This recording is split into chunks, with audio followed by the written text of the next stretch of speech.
Eh, itu tadi ngapain mas? Panadol Experience ini sudah sangat kondang. Ceritanya itu bukan serem lagi mas, Tapi lucu. aduh kenapa? Ini saya rokok. Ya, silakan lanjut. Terima kasih. Iya, iya. Tok paket. Ini sebelum dilanjut lagi, saya boleh ke belakang? Ngapain? Saya boleh ke belakang nggak? Boleh. Aduh.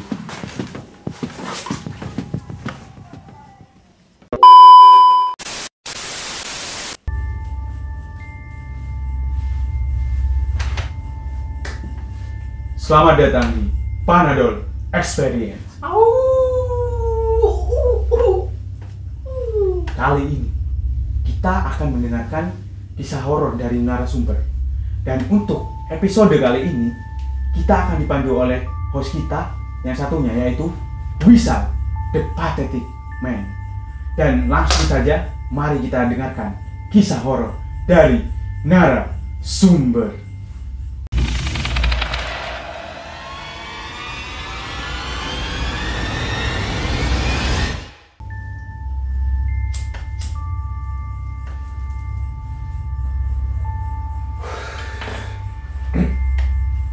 Kembali lagi bersama saya Muhammad Wisal Mujahidin, The Pathetic Man.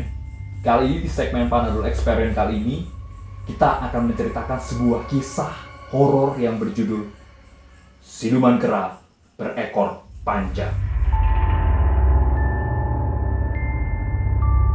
Nah, untuk narasumbernya pada episode kali ini akan diceritakan langsung oleh teman saya yang berasal dari negeri yang sangat-sangat mistis, yaitu Banyuwangi.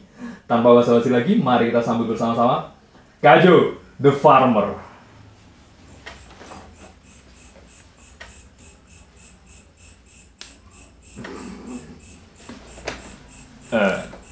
Itu tadi ngapain mas? Nggak ada, biar ada kesan petaninya aja. Oh iya mas, ya mas. Ini tak taruh nggak apa-apa ya? Nggak apa-apa. Mas Kajo, apa kabar? Alhamdulillah, ana bi khair. Memang Baik. kalau santri itu menggunakan bahasa Arab dengan kental ya Mas Kajo ya? Iya, buat nunjukin profilnya gitu. Wah, siap. Biar kelihatan. Nah, ini Mas Kajo, katanya Mas Kajo ini mempunyai sebuah cerita horor yang akan dibagikan kepada pemirsa Panadol Experience untuk malam hari ini. Iya, ada. Mungkin bisa diceritakan ceritanya seperti apa? Karena kita tahu sendiri bahwa Panadol Experience ini sudah sangat kondang. Ceritanya itu bukan serem lagi mas, Tapi lucu. Monggo silakan Mas Kajo. Oke. Jadi pengalaman saya tentang horor Ya Mas Kajo. itu terjadi di sebuah pesantren yang wilayahnya terletak di tetangga tempat tinggal saya. Luar biasa sekali. Tapi bukan tetangga Anda kan? Bukan. Silakan. Di situ ketika saya nyantri Nggih. datang dapat sebulan saya terkena penyakit. Penyakit apa Mas Kajo? Penyakit istilahnya legalisirnya santri. Kalau tidak terkena penyakit itu tidak bisa dikatakan santri. Kudikan. 100%. Itulah. Iya, silakan. Jadi pertamanya pengalaman saya ini Nggih. khususnya di kamar saya. Kalau teman-teman nyebutnya itu godaan santri. Itu berkumpulnya para santri yang tidurnya tanpa celana dalam. Luar Semuanya. Itu udah fakta. Fakta. Ya, Ini saya sebenarnya disclaimer ya Mas. Oke. Dulu saya juga pernah nyantri. Oke. Tapi sebentar. Oh, pesantren kilat. Iya, Pondok Ramadan. Bisa aku tebak. Iya. Jadi di suatu ketika ada santri baru.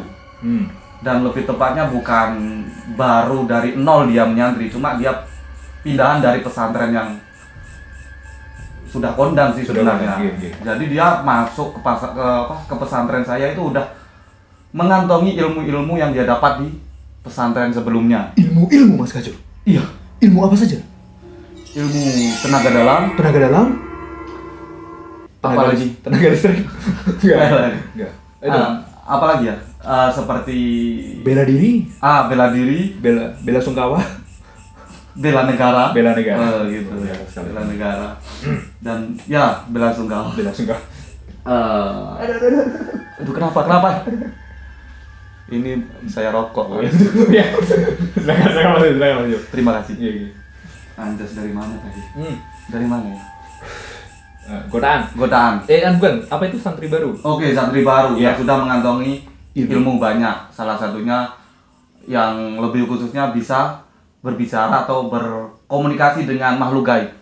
Maksud Anda indigo? Ya jangan oleh saya kalau gaibnya. Oh, iya. Saya bukan gaib dong. Iya. Maaf Mas.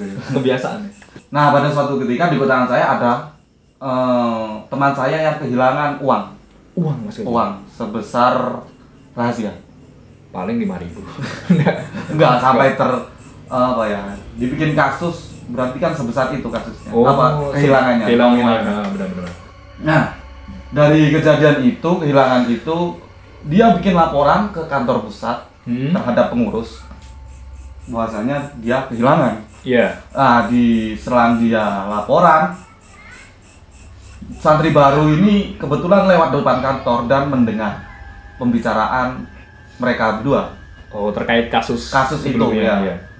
Mendengar, dan akhirnya setelah mendengar dia tertarik untuk mengusut kasus ini dengan ilmu yang sudah dia kantongi gitu kan. Tiba-tiba masuk, Ya. tok tok tok, paket. Enggak ya? Shopee CO deh. Enggak apa nyebut brand. Gak apa-apa. Biar masuk aja brandnya. Nanti besok di sini fat ya. Biasa. Ini masih kosong ini. Oh iya. Iya. Dari mana? Oh iya. Santri baru itu masuk, tok tok tok, assalamualaikum. Kebetulan pesantren saya Jawa kan. Iya. Tok tok tok, assalamualaikum, Kang. Panggilan khas. Iya, panggilan khas ya. terhadap yang lebih tua. Lebih tua. Oke. Kang, permisi. Sebelumnya saya minta maaf. Saya masuk tanpa diundang. Oh ya. Kebetulan saya mendengar pembicaraan panjenengan tentang kasus kehilangan uang ini. Oke. Nah, bolehkah saya mengusut kasus ini, kan? Kata si santri baru. Ini cerita horornya dimulai dari sini. Ya, ini langkah awal. Jadi sebut saja siapa ya enaknya biar gampang, si santri baru ini. Rojali. Baik, si Rojali ini menawarkan diri dan direspon oleh Kang pengurusnya. Beneran bisa tanggung jawab atas kasus ini. Siap, saya bisa tanggung jawab, kata si Rojali. Akhirnya Kang pengurusnya percaya. Oke, Kang, saya izinkan. Ditanya oleh si pengurus, dengan cara apa sampean mengusut ini? Insya Allah nanti malam saya akan sowan ke makom Yai. Yai itu pendiri Ponpes. Mau ngapain? Ya sowan aja. Insya Allah nanti di sananya ngapain, apa kata saya. Oke. Ini disclaimer ya. Ini saya merinding. Serius. Dekat saya merinding. Enggak, itu juga salah satunya. Silakan Mas Gajo, silakan. Malam pertama datang, berangkatlah si Rojali ini ke makomnya, membaca amalan yang dia pelajari di pondok ya. sebelumnya. Oh. Nggak tahu bacaan apa, wiritan Saya apa. tahu sepertinya Mas Gajo. Apa? Suasana di kota santri. Lanjut Mas Gajo. Dia baca wiritan. Iya. Bumi goncang ganjing langit gulek. Itu Anoman si gede putih. Serem. Lanjut. Masa Mas Gajo? Iya. Padahal belum cerita. Lanjut. Silakan. Aku yain aja. Setelah baca wirid, dengan berapa jangka waktu keluarlah Yai dari makom dengan wujud benar-benar Yai, sang pendiri Ponpes. Di situ Yai ngendiko berkata, dan mengasih info tentang dalang pencurian ini dengan ciri-cirinya seperti ini dan seperti ini, begitu. Iya. Setelah Yai sudah mengasih ciri-ciri, pulanglah si Rojali ke pondok. Nah, keesokan harinya, Apa yang terjadi Mas Tejo? Apa? Yang terjadi Mas Tejo? tentunya dia melapor ke pengurus Mengapor pengurus, Ya. terus tentang apa yang dia dapat semalam. Seperti melapor, ciri-cirinya seperti ini, seperti ini dan seperti ini, begitu. terus tanggapan dari pengurus seperti apa Mas Tejo? Nah, begini. Dan bingungnya ya, padahal dia sudah mengasih tanggung jawab terhadap si Rojali ini, tapi pengurus ini masih belum bisa menelan matang-matang informasi dari si Rojali. Jadi agak ragu begitu. Oh, mungkin karena memang dia ini orang baru lah. Mungkin bisa jadi Soalnya orang baru dan belum tahu kan karakter si Rojali ini seperti apa. Iya. Makanya nggak mau menelan matang-matang. Aduh, Lanjut. Silakan. menelan matang-matang. Akhirnya disuruh lagi lah si Rojali. Kang Rojali, coba Anda baleni apa bahasa Indonesia baleni? Ulangi lagi.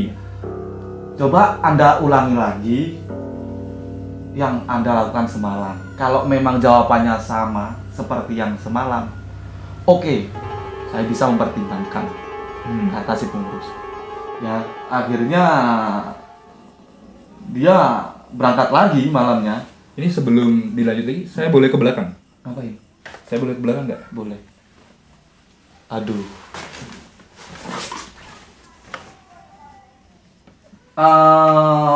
Datanglah malam kedua ini.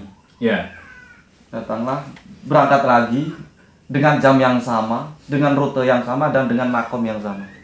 Ini merinding sih. Duh. Di malam kedua ini. Di malam kedua. Alhamdulillah jawabannya sama. Sama seperti malam pertama. Persis juga. Ciri-cirinya sama. Sudah meyakinkan kan itu? Iya, 2 kali kan? 2 kali dan Yai loh. Iya. Akhirnya pulanglah si Rojali dengan informasi yang telah dia kantongi, yang dia dapat. Besoknya sama seperti kemarin dia melapor ke pengurus. Dan lebih mengejutnya lagi, dia belum bisa menelan matang-matang lagi si pengurus ini. Berarti mereka masih belum percaya? Masih belum percaya sama si Rojali. Nggak tahu kenapa ya. Iya. Dan akhirnya ya sama perintahnya. Coba Kang, Anda ulangi lagi. Ngulangi lagi? Ulangi lagi.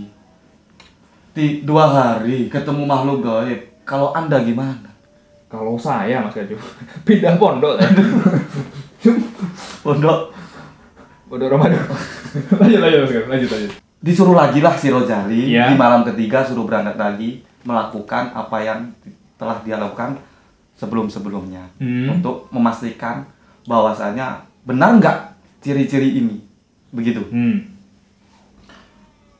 Tapi kali ini pengurus mengasih syarat-syarat tertentu terhadap Rojali. Apa syaratnya Mas? Pertama, si Rojali ini ditanya oleh si pengurus, Iya. Kang, sampean, Anda pas Yai keluar, Anda toleh nggak Yai? Kata si Rojali, enggak Kang, saya nunduk aja. Oke. Nah, dari sini timbullah syarat-syarat itu. Dikasih syarat lah si Rojali di malam ketiga. Apa syaratnya? Syaratnya, ketika nanti Yai keluar, harus ditoleh Yainya. Tolehlah Yainya. Oh, jadi nggak boleh menunduk? Nggak boleh menunduk. Dan sambil gerak ke kanan dan ke kiri begini. Oh iya maksudnya. Terus. Disanggupilah syarat itu terhadap Rojali. Disanggup. Oke Kang, sanggup. Berangkat. Lanjut. Berangkat. Silakan.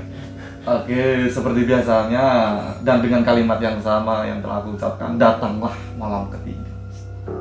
Ini nanti kasih backsound ya? Ding. Lanjut. Akhirnya, oke. Ya, si Rojali melakukan wiritan, Kiai pun keluar lagi yang ketiga kalinya. Ketiga kalinya. Si Rojali akhirnya menjalankan syarat-syarat dari si pengurus yang telah diberikan tadi, dengan menoleh yai dan dengan gerak ke kanan dan ke kiri. Iya. Akhirnya dia toleh, das. Kenapa Mas Rojali? Enggak. Kenapa?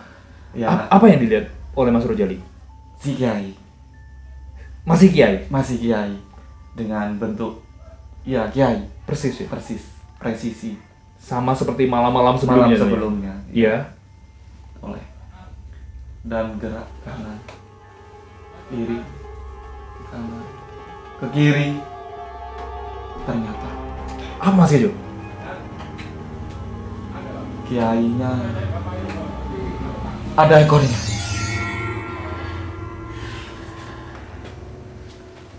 Itu beneran true story. Ketika dia menoleh ke kanan dan ke kiri, ternyata Di belakangnya ada ekornya. Bayangkan Kiai ada ekornya. Anjir. Setelah itu Rojali kaget. Anjas. Enggak dong. ya, terus Mas Kejo. Jadi dengan ya kaget seperti biasanya. Iya. Ada ekornya dalam hati nurani si Rojali. Ada ekornya. Sabar, jangan takut Rojali. Jangan takut. Ingat, kamu Poranger merah. Jadi nggak boleh takut.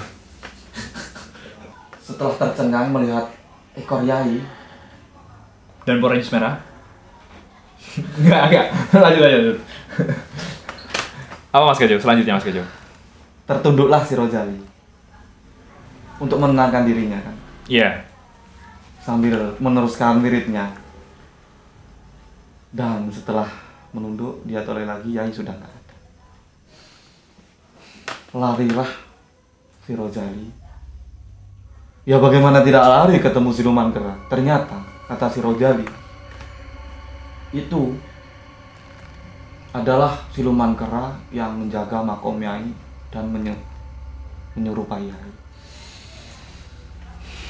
Yang menjaga, anjay, Yang menjaga makom itu. makom itu. Jadi sebenarnya kalau memang kenapa pengurus kok tidak percaya terhadap info yang bukan info ya, sebenarnya pengurus itu percaya terhadap info yang diberikan si Rojali. Cuma pengurus itu tidak terima bahwasanya kiai yang muncul begitu loh. Jadi iya, tidak maksudnya. terima. Karena memang terlalu mustahil. Iya, soalnya namanya orang mati ya ngapain Iya. keluar lagi begitu Iya, kan. Mas Kejo. Kalau dalam agama saya orang mati itu kalau ya itu seto, orang seto itu Iya. ya seto.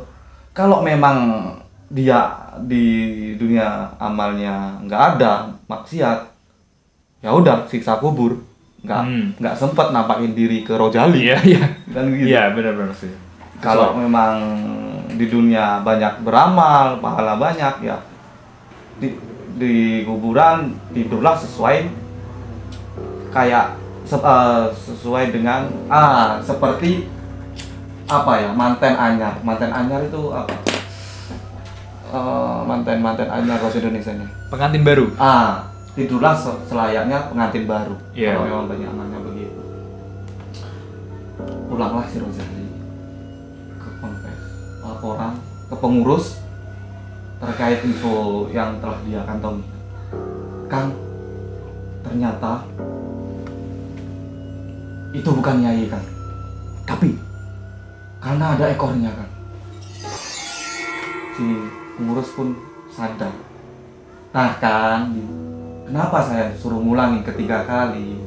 Soalnya nggak mungkin Kiai keluar dari kuburan. Gitu. Tapi untuk informasi yang kamu berikan, insya Allah saya terima.